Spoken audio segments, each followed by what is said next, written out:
PDM के कराची जलसे पे बात करने के लिए मेरे साथ मौजूद है अपोजिशन लीडर सिंध असेंबली और सीनियर रहनुमा तहरीक इंसाफ हलीम आदिल शेख साहब। बहुत शुक्रिया शेख साहब ज्वाइन करने के लिए, वक्त देने के लिए।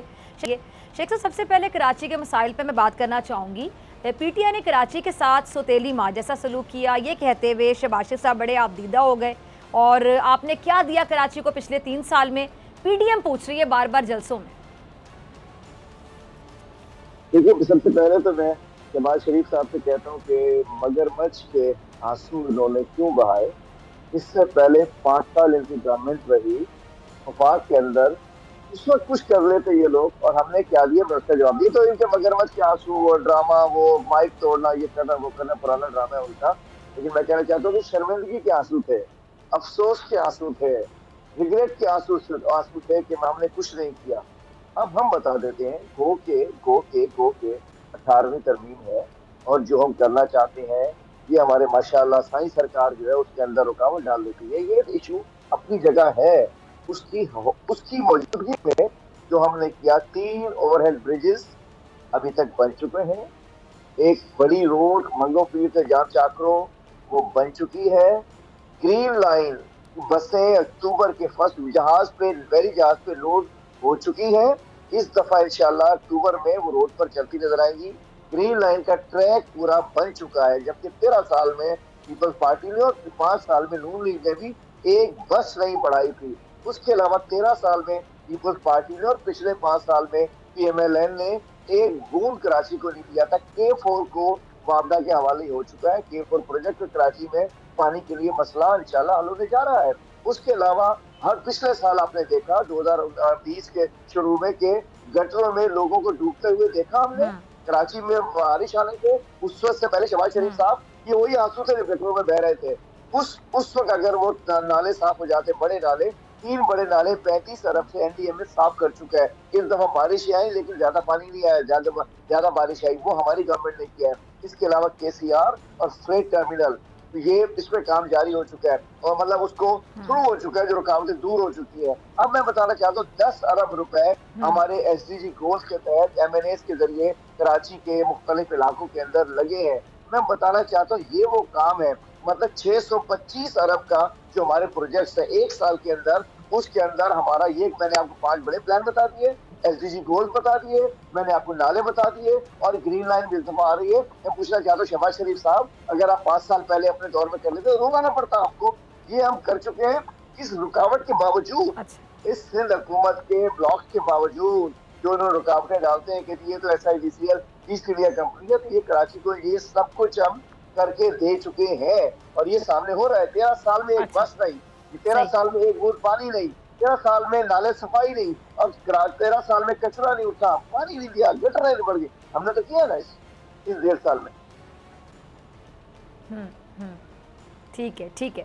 अच्छा शेख साहब, इसका भी जरा जवाब दे दें। शहबाज शरीफ साहब कहते हैं कि 74 साल में एस्टैब्लिशमेंट ने किसी को इतना सपोर्ट नहीं किया जितना ये मौजूदा हुकूमत जो इसको किया, मगर फिर भी वो कहते हैं कि पीटीआई कुछ नहीं कर सकी। 88 में 30 साल पहले गवाल मंडी से एक मुंडे लुच्चों के एस्टेब्लिशमेंट ने वजीर आला बना देता सी, पहले फाइनेंस मिनिस्टर बनाया था, फिर वजीर आला बनाया था और फिर उसके बाद वजीर आजम बनाया था। मैं कहना चाहता हूं कि ये तो इमरान खान की 22 साल जद्दोजहद थी, 22 साल ग्राउंड पे मेहनत की थी। ये तो क्रिकेट खेल रहे थे, किसी को अदा पसंद आ गई, जनरल हिस्ट्री को पता नहीं किसको उठा के ला के उन्होंने कहा बड़ा सोना मुंडा लगा लो अपने पास, पीछे उससे कहा नहीं छोटा भाई उसको भी खिलौना चाहिए, उन लोग ला दो पीछे। मैं कहना चाहता हूँ कि बात करते हैं ये लोग, इनकी हिस्ट्री नहीं पता किसी को, ये किसकी पैदावार है असल एस्टेब्लिशमेंट की पैदावार। आज कहते हैं कि एस्टेब्लिशमेंट ने सपोर्ट किया। मैं कहना चाहता हूँ ये हकीकत है। मुस्लिम लीग का नाम इन्होंने बदनाम किया, मुस्लिम लीग का इन्होंने नाम बर्बाद किया। पहले होता था मुस्लिम लीग, एस्टेब्लिशमेंट, पाकिस्तान, ये सब एक ही चीज के लगे थे। हाँ भी ये प्रो पाकिस्तान लोग हैं।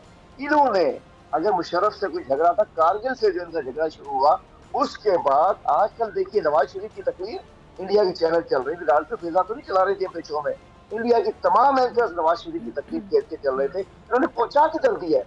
आज पंजाब में अगर वोट नहीं मिलता, इसलिए नहीं मिलता कि हमारी फौज को गाली देते हैं, हमारी अफवाज को तनकीद का निशाना बनाते हैं, उनको बैशिंग करते हैं, पाकिस्तान की बैशिंग करते हैं। मैं कहना चाहता हूँ एस्टेब्लिशमेंट बात शरीफ वगैरह के नीचे से जमीन इसलिए निकल चुकी है, इन्होंने अपनी करप्शन छुपाने के लिए आपके इदारों पे हमले कर रहे हैं। नवाज शरीफ इंडियन चैनल्स का फेवरेट स्टार बन चुका है। नवाज शरीफ इंडियन चैनल्स का फेवरेट स्टार है, उसको वहां लेकर जाते हैं, शर्म नहीं आती? नवाज शरीफ को अपने भाई को नहीं समझाते कि लंदन में बैठ के आप पाकिस्तान मुखालिफ बात कर रहे हो, आप पाकिस्तान को कमजोर कर रहे हो, पाकिस्तान के उन इदारों को कमजोर कर रहे हो जिनके शोधा मौजूद है, जिन्होंने कुर्बानियां दी हैं। और एस्टेब्लिशमेंट की क्या, इमरान खान की 22 साल जिद्दोजहद ग्राउंड पे की इमरान खान ने।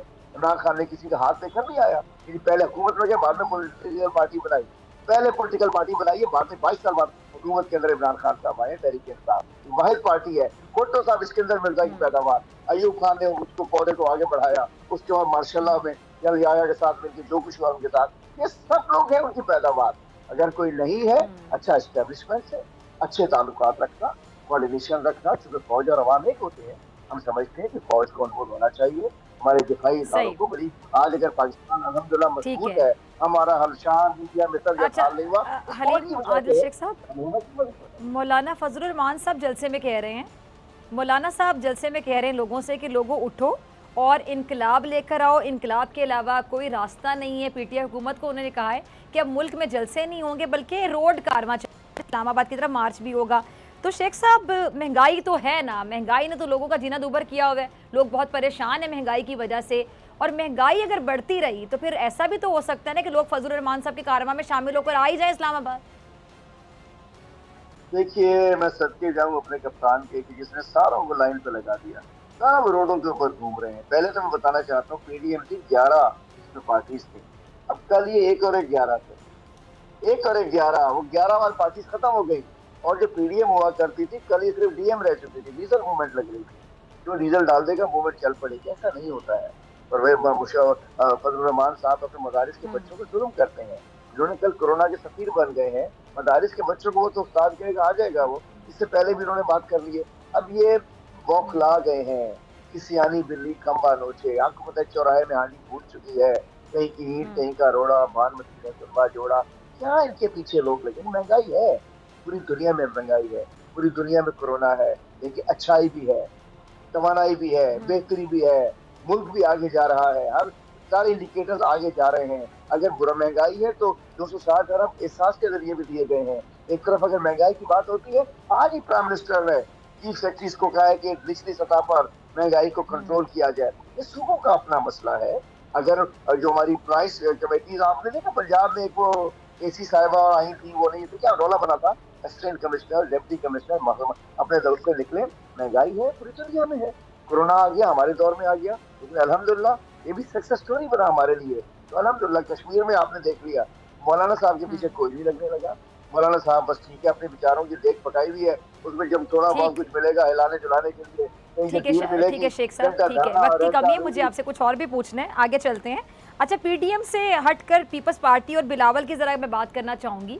तो पीपल्स पार्टी विफाक से आपको पता है बहुत नाराज़ है, बहुत नाला है, खासतौर पर पानी और एनएफसी के मामले पर। और बिलावल ने आज पीटीआई हुकूमत को एक पैगाम दिया, आपने यकीनन सुना होगा, लेकिन मैं नाजरीन को आपको ज़रा दोबारा सुनाना चाहूँगी। टीम क्लिप होगा बिलावल जरदारी का, ज़रा चलाइएगा शेख साहब, सुनिएगा ज़रा। जी हलीम आदिल शेख साहब, आपने बिलावल को सुना, क्या कहेंगे आप इस पैगाम पर? सियालों का हुकूमत तो बन चुका है सिंध में। अल्लाह ना करे कि सिंध में हुकूमत लगाने के बाद जो सिंध के साथ इन्होंने की है, अल्लाह ना करे कि कहीं और इनकी हुकूमत आए।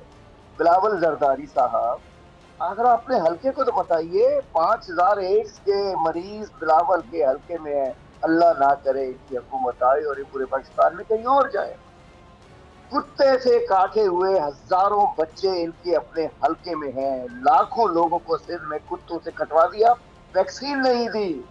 न्यूयॉर्क टाइम्स में लीड्स लगी है कि पाकिस्तान का एक शहर लाड़काना है जहाँ 5000 एड्स के मरीज हैं और जहाँ कुत्तों की वैक्सीन नहीं मिलती है। अल्लाह ना करे कि इनकी वजह से हुकूमत आए कि घर में भूख से हजारों बच्चे मर चुके हैं। अल्लाह ना करे कि वो दिन आए कि कराची की तरह, जैसे 10वां गंदा तरीन शहर कराची बन चुका है, ये किसी और सूबे को जाके दुनिया के 10वें गंदी तरीन में शामिल करे। अल्लाह ना करे कि कराची में जैसे लोग गटरों में नहाते हुए हमें नजर आए, किसी और पूरे पाकिस्तान में नजर आए। अल्लाह ना करे कि जो गली गली गटर कचरा जो पैदा होता है बिलावल की हुकूमत में, अल्लाह ना करे कि सिंध की तरह कहीं और भी नलकों से पानी ना आए और सिर्फ टैंकर से पानी आए। ये माफिया की हुकूमत है। जी बहुत शुक्रिया हलीम आदिल शेख साहब। सब्सक्राइब करें और बेल दबाएं ताकि कोई खबर रह न जाए।